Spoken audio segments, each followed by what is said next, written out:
Namun Allah dengan kasih sayangnya, rahmatnya, menyebut bahawa di sebalik ibadah yang diwajibkan kepada kita, ada tujuan dan matlamatnya.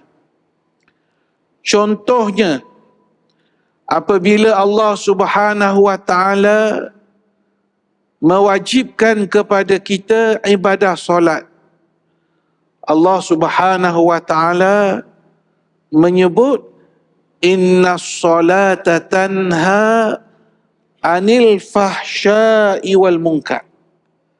Sesungguhnya solat itu mencegah perbuatan fahsya, perbuatan keji dan munkar. Assalamualaikum warahmatullahi wabarakatuh.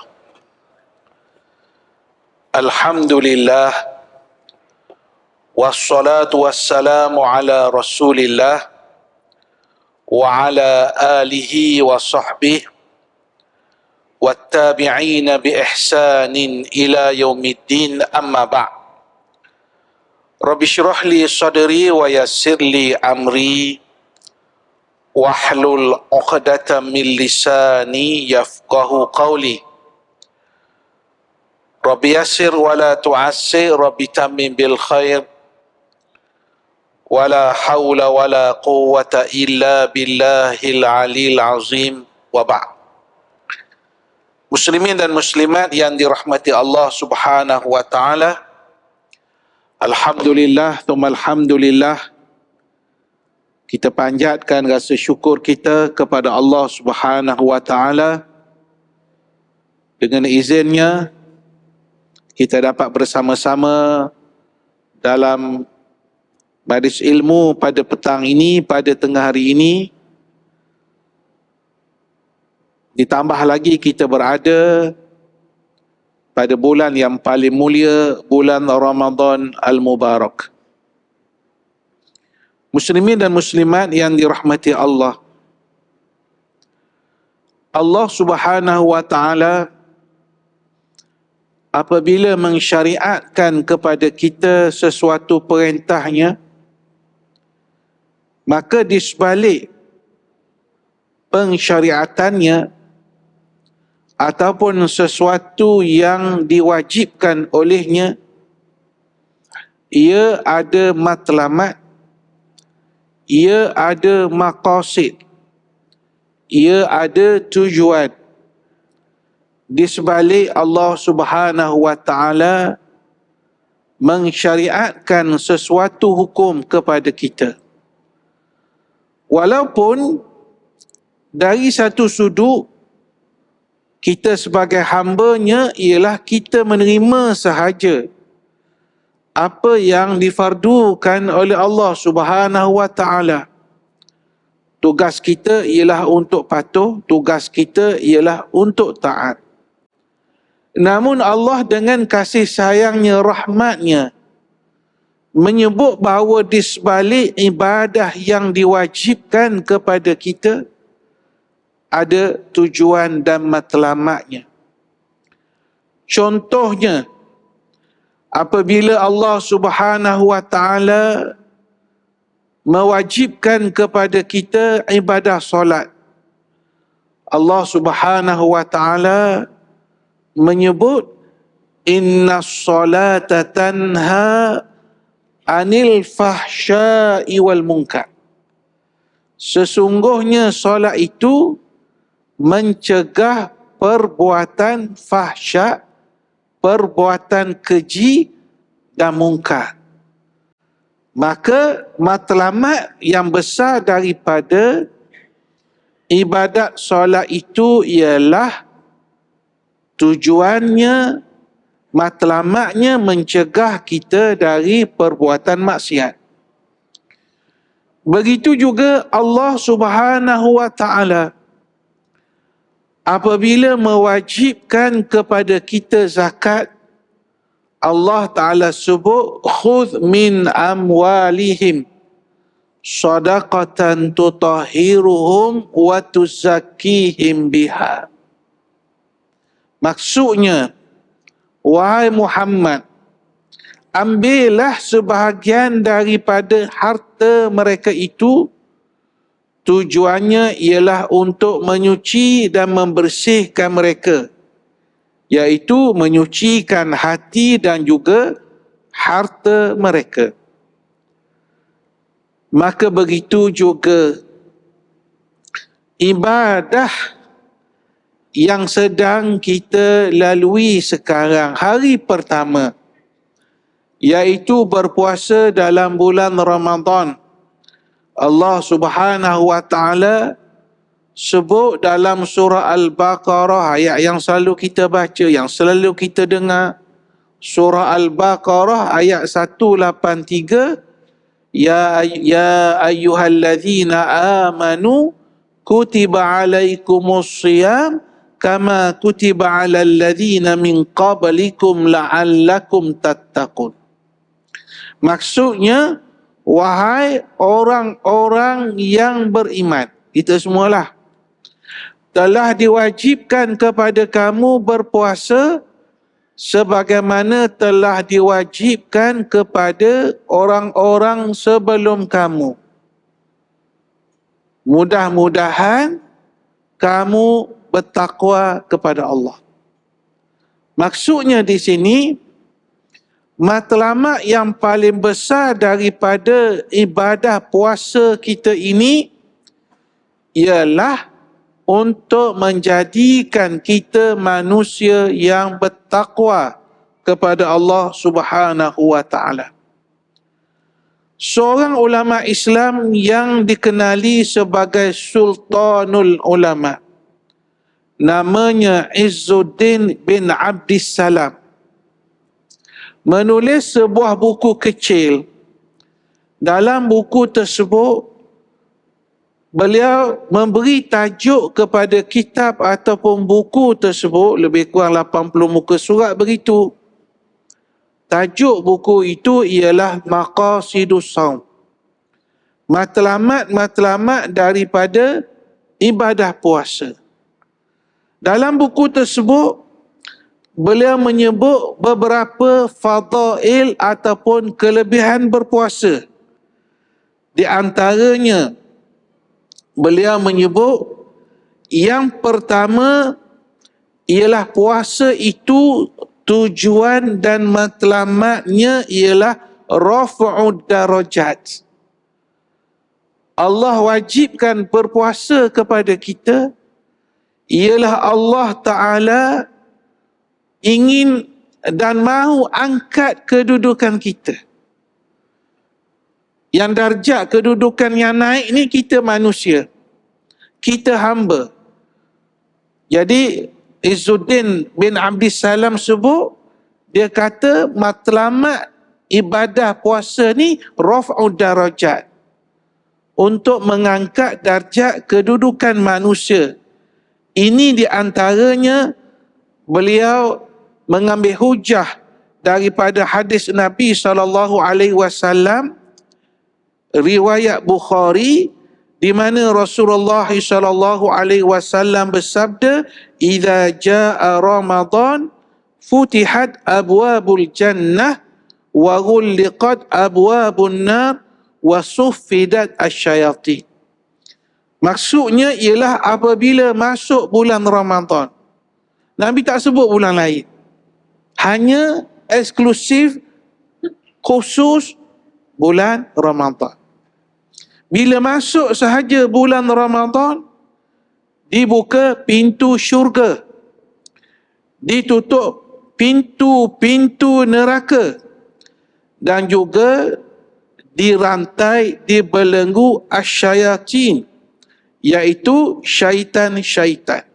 Ini hujah yang digunakan oleh Izzuddin Abdissalam bahawa matlamat puasa ni nak angkat kedudukan kita. Jadi, keadaan Ramadan itu sendiri adalah istimewa, supaya kita dapat melalui proses Ramadan dengan cara yang terbaik. Syekh Izzuddin Abdissalam juga berhujah kepada satu hadis kursi, di mana Rasulullah sallallahu alaihi wasallam bersabda bahawa Allah Azza wa Jalla berfirman. Macam kita belajarlah. Dia hadis kursi ni, dia maksud dia perkataan itu dari Nabi sallallahu alaihi wasallam. Pemilihan kata-kata tu Nabi guna perkataan dia. Tetapi maksud intipatinya datang dari Allah Azza wa Jalla. Berbeza dengan Quran. Quran lafaz dia ke makna dia ke semua datang dari Allah Subhanahu wa taala. Jadi Allah Azza wa Jalla berfirman, kata Nabi, kullu amali bani Adam lahu illa siyam fa innahu li wa ana ajzi bih. Maksudnya ialah setiap amalan anak Adam itu baginya, melainkan puasa. Ketika menghuraikan hadis ini, para ulama kita sebut begini. Sebenarnya, semua ibadah itu kita buat untuk Allah. Tapi Allah nak gambarkan puasa tu hebat.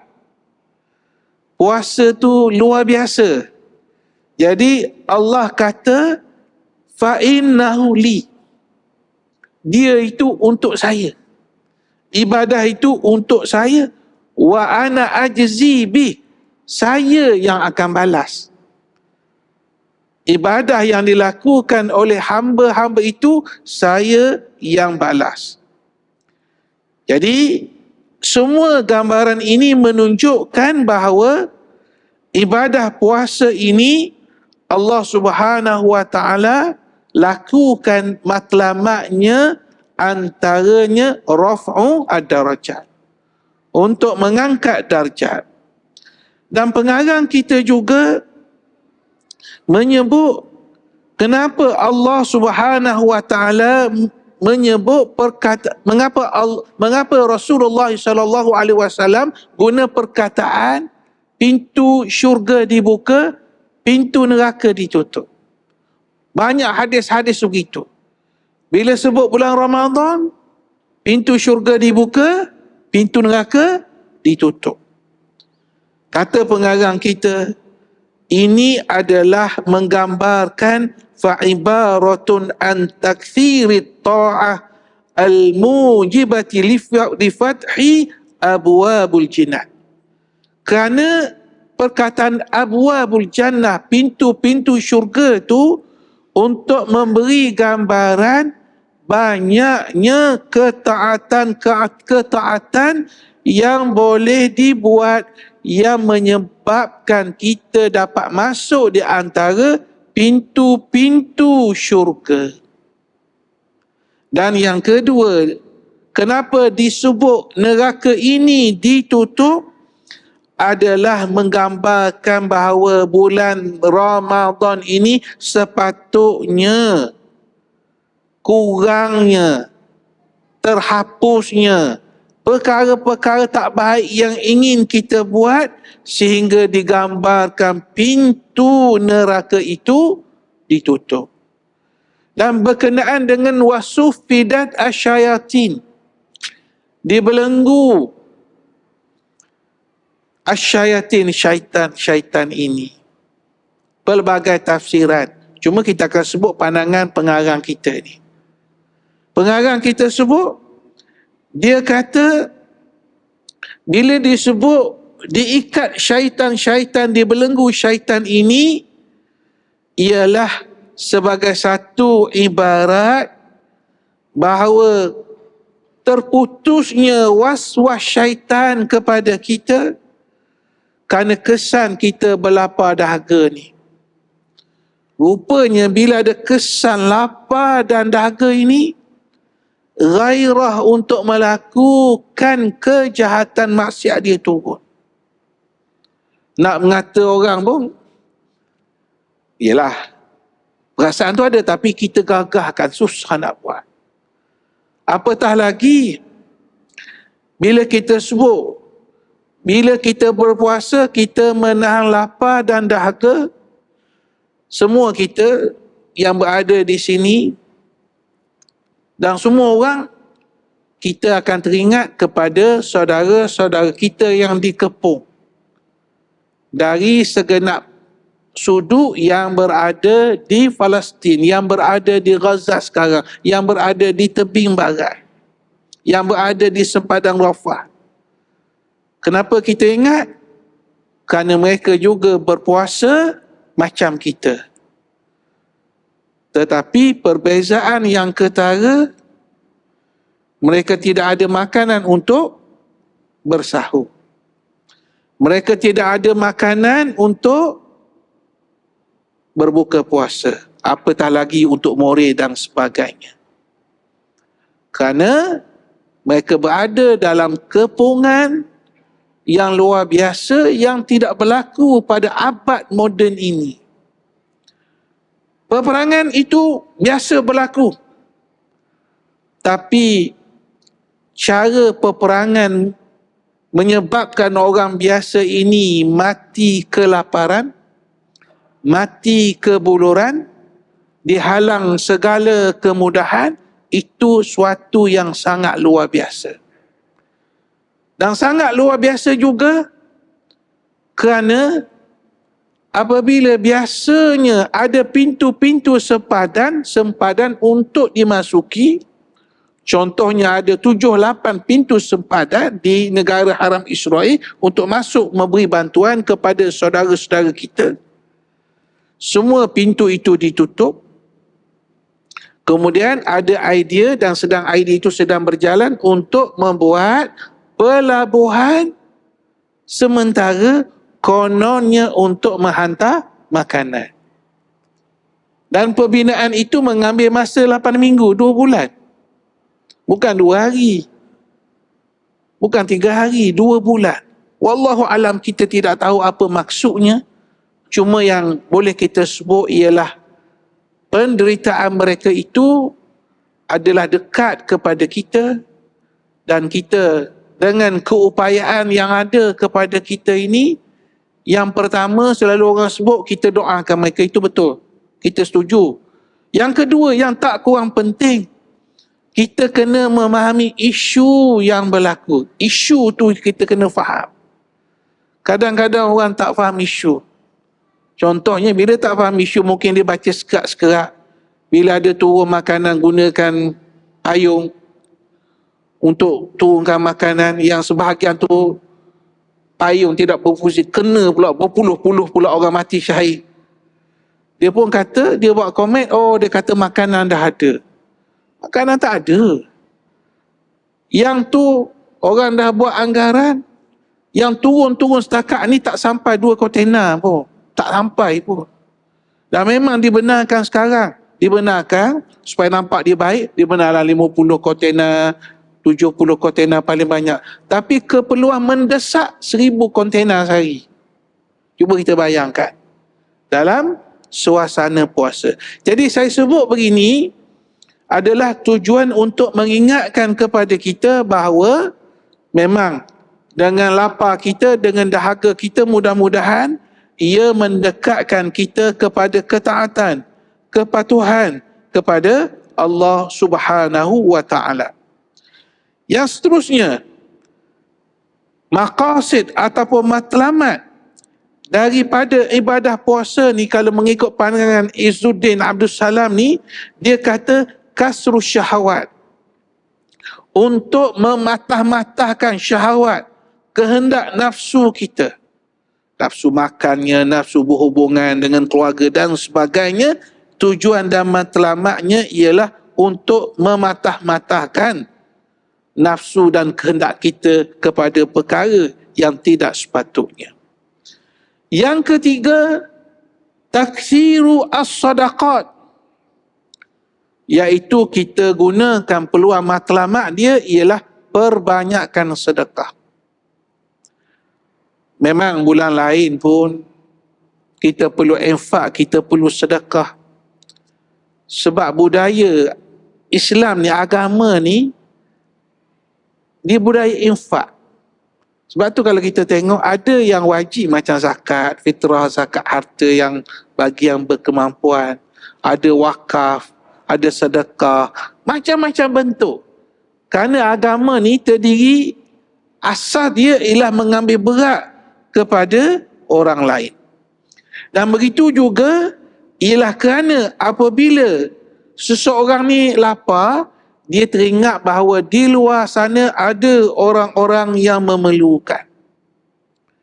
Disebut bahawa Nabi Sulaiman, ataupun ada yang menyebut Nabi Yusuf, dia ni, kedua-dua Nabi ni adalah dua Nabi yang banyak berpuasa, yang banyak hari-harinya mereka berpuasa. Lalu orang tanya, kenapa memilih untuk berpuasa, banyak berpuasa? Jadi jawab Nabi Sulaiman ataupun Nabi Yusuf, dia kata begini, akhafu an ashba'a fa'angsal ja'i'a. Aku takut bila aku sentiasa kenyang, kata Nabi Sulaiman ataupun Nabi Yusuf, aku akan lupa kepada orang-orang yang lapar. Itu hikmahnya. Dan maqasid dan matlamat yang seterusnya ialah tawfirut ta'at, iaitu memperbanyakkan bentuk-bentuk ketaatan. Kita berada satu Ramadan ni, kalau kita nak sebut sebagai permulaan ni, macam-macam benda ketaatan, perkara-perkara yang membolehkan kita mendapat redha Allah Subhanahu wa taala. Dan insya-Allah kita pun dah tahu semua tu. Semua kita dah tahu, cuma keupayaan kita, kemampuan kita untuk buat. Sama ada interaksi kita dengan Al-Quran, solat tarawih, solat-solat sunat, iktikaf, dan pelbagai ini, ia adalah sebagai satu bentuk peluang yang ada kepada kita sepanjang kita berada dalam bulan Ramadan. Dan kalau kita fikir seorang-seorang, tuan-tuan, kalau kita duduk seorang, katalah umur kita ni umur 50-an, mungkin kita puasa dengan kaedah yang betul ni waktu kecil-kecil tu tak kira dah. Mungkin kita dah 40 tahun lebih kita berpuasa. Maksudnya 40 tahun lebih berpuasa, 40 tahun dah kita sembahyang tarawih. Betul tak? 40 tahun dah. Tapi ingat, jangan kita rasakan peluang ini akan datang lagi pada tahun hadapan.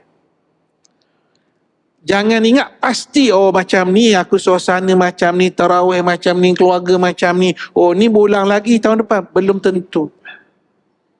Biar ada perasaan seperti itu. Kenapa? Sebab bila tidak ada jaminan bahawa kita akan bertemu lagi dengan Ramadan akan datang, ia akan memberi satu kekuatan dan semangat kepada kita, iaitu aku ingin jadikan Ramadan ini Ramadan yang terbaik kepada aku. Kita buat ibarat begini, tuan-tuan. Orang pesalah,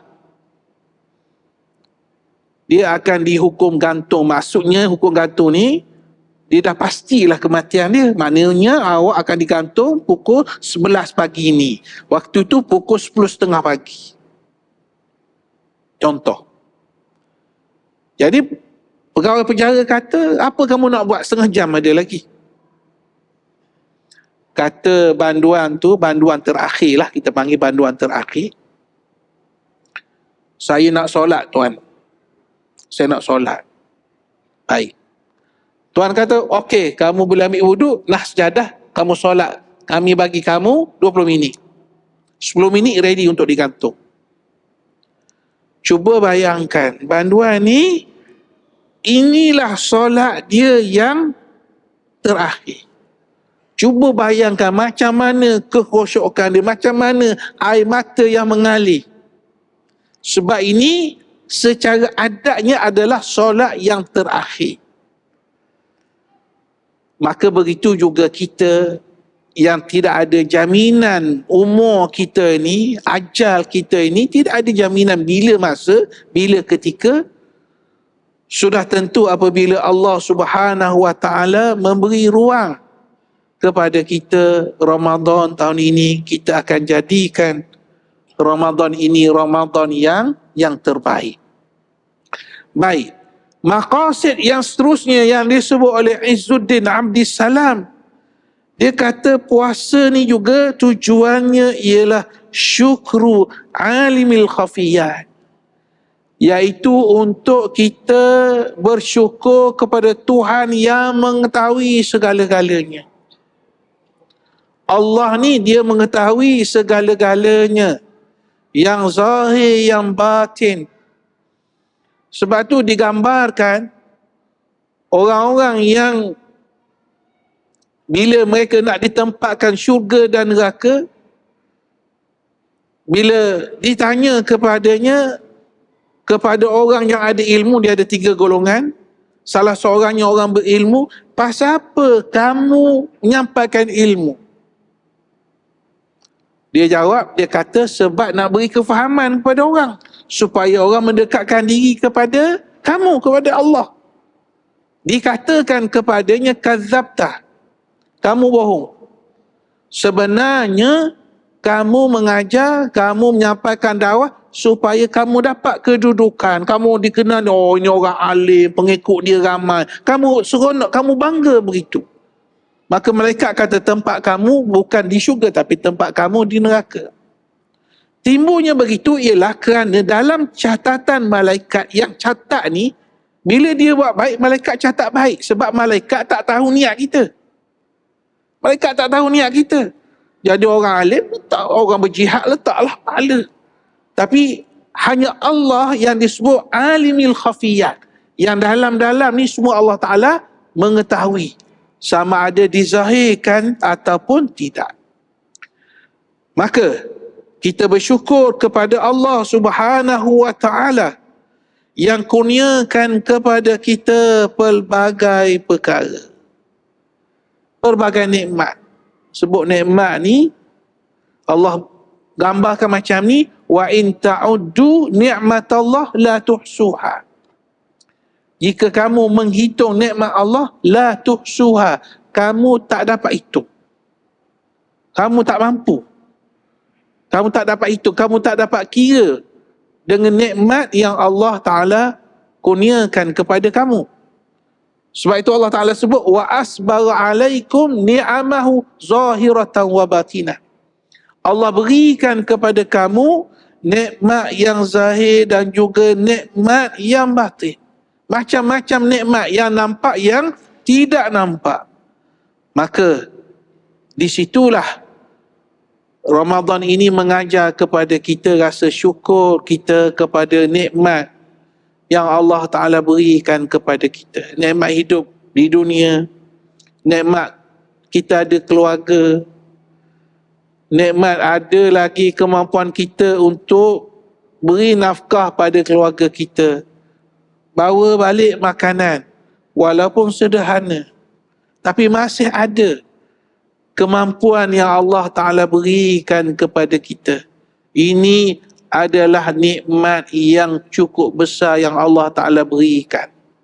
Justru dalam Al-Quran banyak ayat Allah Subhanahu Wa Ta'ala sebut berkenaan suruh ingat nikmat. Nikmat ni kena ingat, kena hayati dan kena syukuri. Di antaranya Allah Subhanahu Wa Ta'ala minta kepada kita supaya kita menghargai nikmat keamanan, nikmat perpaduan, nikmat kasih sayang antara kita. Antaranya Allah Subhanahu Wa Ta'ala sebut, dan ingatlah mafhumnya, wa kuntum a'da'an fa'allafa baina qulubikum. Dan ingatlah waktu kamu bermusuh-musuhan, lalu Allah jinakkan hati kamu. Asbabun nuzul, sebab nuzul ni ialah berlaku khilaf di antara Ansar dengan Muhajirin. Kita jangan faham orang Ansar Muhajirin sejak di satu padukan oleh Nabi, lepas tu mereka tak berbalah langsung. Ada krisis-krisis tertentu. Tapi Allah ingatkan, kamu kena ingat nikmat perpaduan itu dulu kamu bermusuh-musuhan, lalu Allah damaikan antara kamu. Ini nikmat yang besar. Jadi bila tahu nikmat yang besar, kita kena hargai kasih sayang. Kita ada keluarga, jaga nikmat dalam keluarga kita ni. Silaturahim, nikmat yang besar. Kita ada kawan-kawan, hargai nikmat ini. Ini nikmat yang besar. Kita masyarakat Islam ni, kita yang tinggal dalam keadaan pelbagai bangsa, agama dan sebagainya, kita kena raih perbezaan-perbezaan ini dan kita kena letakkan bahawa orang-orang mukmin itu bersaudara dan juga orang-orang non-Muslim juga adalah saudara-saudara kita. Dan tidak ada perkataan-perkataan yang dikeluarkan, kata-kata caci maki yang akan merosakkan perpaduan antara kita, sama ada sesama Islam ataupun sesama rakyat yang tinggal di negara kita. Dan yang akhir sekali, peluang masa yang ada kepada kita ini, pengarang kita Izzuddin Abdis Salam ni, orang hebat ni, dia kata matlamat puasa juga ialah al-inzijar an khawatil ma'asi wal mukhalafat. Untuk elakkan khawatir. Khawatir ni, orang Melayu ada juga khawatir, itu lain. Khawatir ni lintasan-lintasan hati. Dia pergi kepada tasawuf dah. Dia kata ibadah puasa ni dia boleh elak kita daripada lintasan-lintasan maksiat dan perkara-perkara yang menyebabkan melanggar hukum-hukum Allah Subhanahu wa ta'ala. Begitulah saudara-saudari muslimin muslimat, hebatnya hadiah puasa yang Allah Ta'ala kurniakan kepada kita. Yang Allah Ta'ala kurniakan kepada kita, yang perlu kita disiplinkan sepanjang kita berada dalam bulan Ramadan ini, untuk kita jadikan Ramadan ini Ramadan yang terbaik kepada kita. Ya, kita boleh beli barang, kita boleh pergi bazar Ramadan, kita tak adalah nak sekat orang jangan pergi bazar Ramadan, tumpuk ibadah. Dah kalau kita tak pergi, macam mana mereka nak berniaga, betul tak? Berilah peluang mereka berniaga. Tapi bila membeli, kita kawal nafsu kita. Beli yang sepatutnya. Memanglah sekarang tak puasa lagi, tak pergi bazar, cuba kita bazar Ramadan. Sepatutnya untuk keluarga kita 3 kuih, 3 jenis kuih kita beli. Tapi bila kita ni hasutan ni banyak, sampai kadang 7 sampai 8. Yang hebatnya tuan-tuan, kadang-kadang masa beli kita pun tahu ke membazir ni, tapi untuk halalkan kita kata tak apa, kalau tak makan waktu berbuka, kita makan waktu murid balik tarawih. Kita nak halalkan tindakan kita. Lepas tu fikir pula, dah kalau tak habis tak apa, kita buat bersahur. Tapi rupanya yang berlaku, akhirnya berlakulah pembaziran, kita buang. Orang Terengganu dia istilah dia kasar lagi kalau buang cara tu, dia panggil piung. Piung ni buang dengan buang dalam keadaan begitulah. Piung makna buang begitu saja. Ini sesuatu yang kita nak elakkan. Sebab apa? Sebab semua itu ada kaitan dengan kualiti ibadah puasa kita. Mudah-mudahan Allah Subhanahu wa ta'ala memberi kekuatan kepada kita untuk menjalani ibadah puasa ini dengan sebaik mungkin, istiqamah segala-galanya dalam tempoh 1 bulan ini. Jadi sekadar itu, aku qouli hadza wa astaghfirullahalazim wa li wa lakum. Wassalamualaikum warahmatullahi wabarakatuh.